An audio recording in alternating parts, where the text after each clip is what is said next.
નમસ્કાર, હું TET pass ઉમેદવાર શિક્ષણ મંત્રી અને પ્રાથમિક શિક્ષણ સચિવને એક જ નમ્ર વિનંતી કરું છું કે ધોરણ 9 થી 12માં તમે જે પહેલાં પ્રેસ નોટ પ્રમાણે કીધું હતું કે 30 એપ્રિલ અમે બધી ભરતી સત્વરે પતાવી રહીશું, તો તે ભરતી 15 મે સુધી પતાવી દો.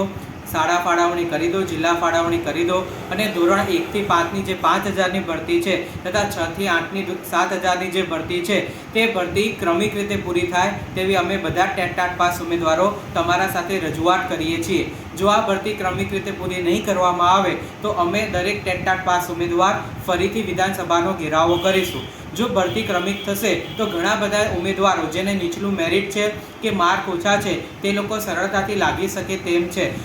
તો શિક્ષણ મંત્રીને અમારી એક જ વિનંતી છે કે તમે ભરતી ધોરણ 1 થી 8ની અન્ય માધ્યમ અને દિવ્યાંગ ઉમેદવારની કરી દો, એનો વાંધો નથી, પરંતુ 1 થી 8ની જે ગુજરાતી માધ્યમની ભરતી છે તે ભલે થોડું 1-2 મહિના મોડું થાય, પરંતુ એ ભરતી તમે ક્રમિક કરશો તો જેથી કરીને વધારે ને વધારે ઉમેદવારો આ ભરતીમાં ભાગ લઈ શકશે.